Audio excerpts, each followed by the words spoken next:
पूरे तौर पर पूरा मुख्यमंत्री से लेकर के सारा मंत्री, सारा दल एक जगह होने के बावजूद भी अगर महिला आप नहीं जुटा पाए, महिलाओं का आप सशक्त एक वहां पर जमकरा नहीं लगा पाए, आधा तो समझ ही नहीं पा रहे थे किस लिए बुलाया गया। आजादी के बाद इस बिहार के अंदर जब से बिहार बना, एकीकृत बिहार से लेकर करके विभाजित बिहार तक पहला और अंतिम महिला मुख्यमंत्री भी राजद ने दिया, वो श्रीमती राबड़ी देवी जी।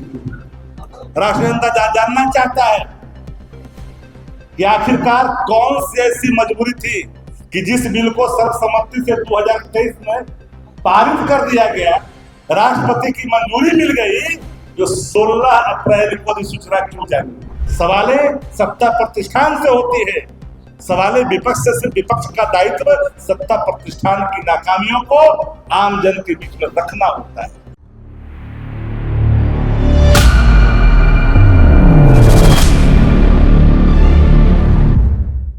सभी पत्रकार साथियों का आज के इस महत्वपूर्ण प्रेस वार्ता में स्वागत है, अभिनंदन है। इस तपिश में आप लोग पहुंचे, इसलिए मैं आपका शुक्रगुजार भी हूँ। यूँ तो प्रतिदिन आप लोगों से मिलना जुलना होता ही रहता है, लेकिन आज खास दिन है। प्रधानमंत्री जी के बयान असम में खुल करके आए 5 राज्यों के संदर्भ में महिलाओं का, और दूसरी तरफ भारतीय जनता पार्टी पूरी एनडीए आज आक्रोश मार्च के नाम पर दिखावा करने की कोशिश की, वह भी आपके सामने है। एनडीए में फूट दिखा, वह भी दिखाया सामने। आपका है तुलसी सिंह रूस के चले गए, यह भी आपके सामने है। कोऑर्डिनेशन का अभाव दिखा, जिनका बहनों को बुलाया गया बैठक के नाम पर आक्रोश मार्च में, कोई तेजस्वी जी के नारे लगा रहे थे, कोई कह रहा था कि नीतीश जी को पुनः मुख्यमंत्री बनाने के लिए आए, कोई बड़ा बैठक के लिए आए। लेकिन ये जरूरत कैसी है?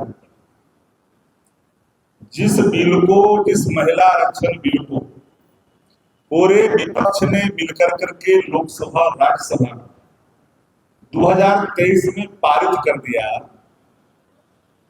पास हो गया, उसकी अधिसूचना जारी 16 तारीख को राष्ट्रपति की मंजूरी मिलने के बाद भी वो ठंडे बस्ते में था। तो महिला के प्रति प्रेम कितना है भारतीय जनता पार्टी का, यह दिखाने की बताने की जरूरत नहीं है। राष्ट्रीय जनता दल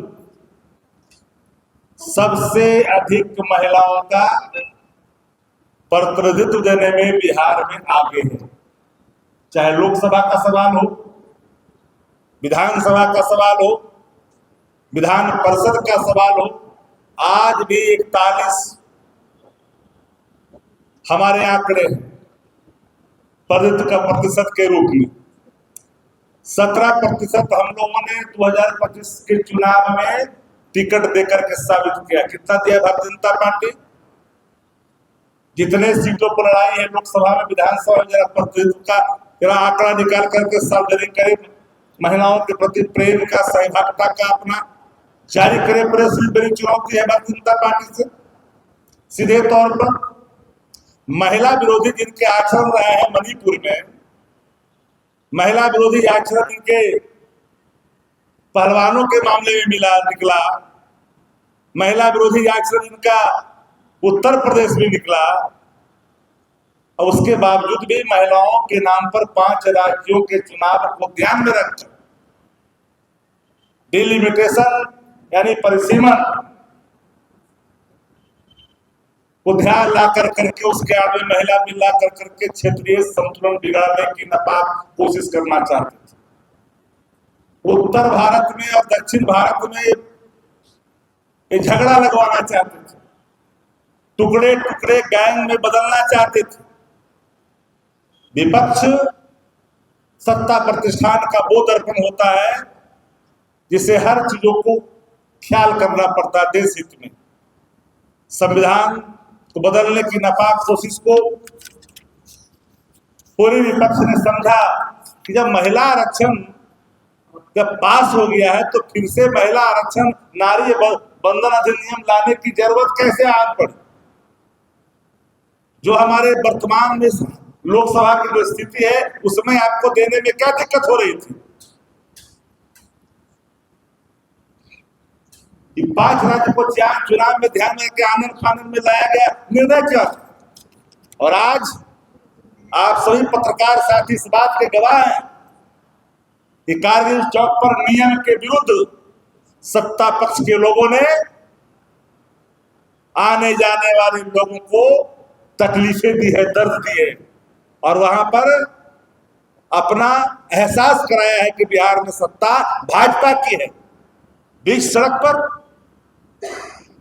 जिस तरह से आपने किया, मंच लगाया, आप में कोऑर्डिनेशन नहीं दिखा, लेसी सिंह भाग गए उस करके, जीविका दीदियों को आपने बुलाया। अरे हम तो वही चाह रहे थे ना महिला आरक्षण में, वर्टिकल रिजर्वेशन का हम शुरू से रहे पक्षकार रहे हैं, ऐसा नहीं वर्टिकल रिजर्वेशन का ही हम पक्षकार रहे हैं। आरक्षण में आरक्षण, महिला के आरक्षण में आरक्षण की जरूरत थी, हम देते हैं, दलितों को आरक्षण दे रहे हैं, हम दे रहे हैं एससी एसटी को, दोनों को दे रहे हैं, एसटी को भी दे रहे हैं, लेकिन आप जातियों को जोड़ते जा रहे हैं उसमें। वर्तमान उन दिनों की हालात जो थी उसके हिसाब से रिजर्वेशन था, आप जातियां भी जोड़ते जा रहे हैं। तो भैया ईबीसी का अगर नहीं दीजिएगा पिछड़े वर्गों का आरक्षण महिलाओं को, तो फिर तो वही मुट्ठी भर लोग के आ जाएंगे, फिर तो वही सांसद का पत्नी, फिर वही एमपी का एमएलए का पत्नी, तो फिर वो अंतिम पंक्ति के लोग, जो गांव के अंतिम पंक्ति के लोग हैं, जिसके लिए लगातार हम वकालत हम लोग करते रहे, उसको अवसर कैसे मिलेगा? जो हाशिए पर है, जो मुख्यधारा में नहीं जुड़ पाई है, उनको रिजर्वेशन कैसे मिलेगा? उसका इंतजाम करने के लिए हम लोगों ने वर्टिकल रिजर्वेशन की बात की है शुरू से ही कि रिजर्वेशन के अंदर रिजर्वेशन होनी चाहिए। क्यों नहीं होनी चाहिए? लेकिन भारतीय जनता पार्टी का मंशा महिला रिजर्वेशन पर पूरी तौर से जो है एकदम बेनकाब हो गई है। अच्छा, कैसा अभी आपने सुना, हम हेडलाइन मैनेजमेंट की चर्चा नहीं करते। अगर उनके हेडलाइन मैनेजमेंट का पूरा चीज अगर खत्म हो जाए तो मैं कहता हूं कि भारतीय जनता पार्टी का चेहरा भी नहीं दिखा पाएगी। ये जो भारतीय झगड़ा पार्टी है, अब ये जो बिल लाई थी भारतीय झगड़ा पार्टी का परिचय दे रही थी। अब समानुपाती की चर्चा प्रधानमंत्री, पर हमको तो गृह मंत्री जी के बयान पर ही भीतर से लगा क्या आप जितने हमारे पत्रकार साथी यहाँ हैं, कोई न कोई तो गांव से आते होंगे। गांव में जाइएगा, ये बिंद टोला है, ये ठाकुर टोला है, ये हरिजन टोला है, ये यादव टोली है, ये फलना टोला है कि नहीं है? लेकिन गृह मंत्री जी क्या करते हैं कि घर का जाति नहीं होता है, टोला में जाति है, आपको घरे में जाति नहीं दिख रहा है। बोले हैं कि नहीं बोले पार्लियामेंट के अंदर? असल लोग के पास नहीं है। तो बिहार के अंदर में आज जो एनडीए ने जिस तरह से आक्रोश मार्च निकाला, पूरी तरह से फ्लॉप रहा, कोई समर्थन नहीं मिला। मैनेजमेंट का जितना ही कर ले खेला, लेकिन कोई सपोर्ट नहीं मिला। अगर दिल पर हाथ रख के कहिएगा, एक पत्रकार साथी जा करके पूछ लीजिए कोने में, वो बोलेगा कि एकदम फेले फेल है। महिलाओं ने नहीं जी, आपने बुलाया जीविका दीदियों को, बुलाया कि नहीं बुलाया? पूरे तौर पर पूरा मुख्यमंत्री से लेकर के सारा मंत्री, सारा दल एक जगह होने के बावजूद भी अगर महिला आप नहीं जुटा पाए, महिलाओं का आप सशक्त एक वहां पर जमकड़ा नहीं लगा पाए, आधा तो समझ ही नहीं पा रहे थे किस लिए बुलाया गया। बार बार मैं कह रहा हूं बातों, राष्ट्रीय जनता दल महिलाओं के उत्थान के लिए अंतिम 30 वर्षों में अंतिम अगर कोई महिला केंद्रीय मंत्री के रूप में रहे तो कांति देवी रहे, कांति सिंह रहे। तो बताए भारतीय जनता पार्टी के लोग एकाक सांसद, एकाक मंत्री केंद्र बनाए हैं दिल्ली से लेकर के आज तक। मेरी चुनौती है, बताए तो बनाए हैं क्या?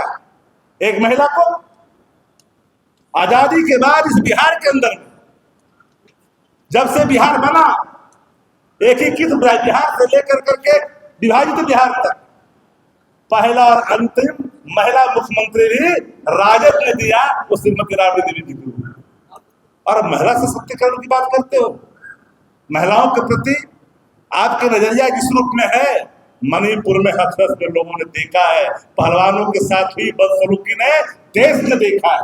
इसलिए आप महिला सम्मान की बात, महिला आरक्षण की बात नहीं करें।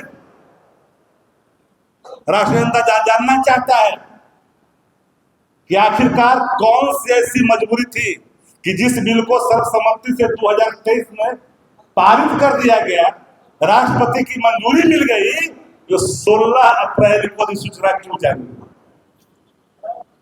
तो बताएं, स्पष्ट करनी चाहिए कि इतना विलंब क्यों हुआ। इस बिल के पीछे इनके जो हिडन एजेंडे थे संविधान संशोधन का, 2/3 का, इसीलिए लोग विपक्ष से मांग रहे थे, जो अंदाज में अपनी वक्तव्य दे रहे थे पार्लियामेंट के अंदर में, इस खतरे को विपक्ष ने समझा। विपक्ष की नैतिक जिम्मेदारी देश की एकता और अखंडता को बहाल रखना भी है। सवालें सत्ता प्रतिष्ठान से होती है, सवालें विपक्ष से सिर्फ विपक्ष का दायित्व सत्ता प्रतिष्ठान की नाकामियों को आम जन के बीच में रखना होता है। और महिला रिजर्वेशन के नाम पर 5 राज्य को चुनाव को ध्यान में रख करके किया गया फैसला, ये माफ करिएगा, महिलाएं इस बार भारतीय जनता पार्टी को अब महिला को हटाने के लिए महिला से निवेदन कर रहे हैं। ममता दीदी महिला है कि नहीं? बंगाल में मुख्यमंत्री अब महिला को हटाने के लिए प्रधानमंत्री जी महिला से अपील कर रहे हैं। महिला पर कितना असर पड़ेगा भैया? जो आपका मुख्यमंत्री नाम नहीं लेना चाहते हैं, आप शब्द बोलता है और उस शब्द को महिला सहन करेगी। असम के मुख्यमंत्री ने क्या कहा? उतनी हल्की, उतनी भद्दी टिप्पणी लोकतंत्र में कोई उस उच्च पद पर बैठा व्यक्ति नहीं कर सकता है। ये सिर्फ भारतीय जनता पार्टी के 4 चेहरे में शुमार है और शामिल भी है। इनके नेता, बताइए कि आपके कानून मंत्री जी ने पेश किया था कि नहीं? भारतीय जनता पार्टी बताए 2023 के अंदर बिल पास हुआ था कि नहीं? मेघवाले जी थे ना? अरे मेघवाले जी थे ना? तो देश को जानना चाहिए, बिहार के बच्चे बच्चे राष्ट्रीय जनता दल अपने संगठन के माध्यम से महिलाओं को यह आश्वस्त भी किया है, जानकारी भी दिया है कि जो वर्तमान में जो ये नारी बंधन अधिनियम है, यह एक बहाना है। ये बहाना है। पहले से कानून ऑलरेडी पारित हो चुका है, अधिनियम बन चुका, आरक्षण लागू हो चुका है।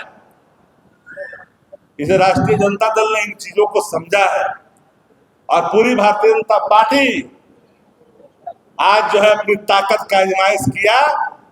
अंदाजा लग गया होगा कि बिहार समझ चुका है, वादा खिलाफी बिहार बर्दाश्त नहीं करता। ये पहली संकेत है, आम जन के गुस्से का ये पहला संकेत है कि सत्ता प्रतिष्ठान की एकीकृत पूरी पार्टी के होने के बावजूद भी समर्थन प्राप्त नहीं हुआ। 25 से 30 फिर से नीतीश, इस वादा खिलाफी को बिहार की जनता को ही झांसा दिखाया गया। ये कहा गया था कि पीछे में निकाल देंगे, इलेक्टेड को सिलेक्टेड कर देंगे, कहा गया था? नहीं ना कहा गया था। इसलिए साथियों, हमें लगा कि वोमेन रिजर्वेशन जो आधी आबादी जो इस देश की है, तो नारी शक्ति है, नारी शक्ति को बदलाने की कोशिश भारतीय जनता पार्टी ना करे। नारी को हटाने के लिए नारी का इस्तेमाल न करो। बंगाल में नारी है, सशक्त नारी है, समृद्ध नारी है, भाषाई तौर पर, राजनीतिक तौर पर, शैक्षणिक तौर पर, प्रशासनिक तौर पर। इसलिए वहां पर असर नहीं पड़ेगा। अगर और कोई सवाल है आप लोगों को तो पूछ सकते हैं।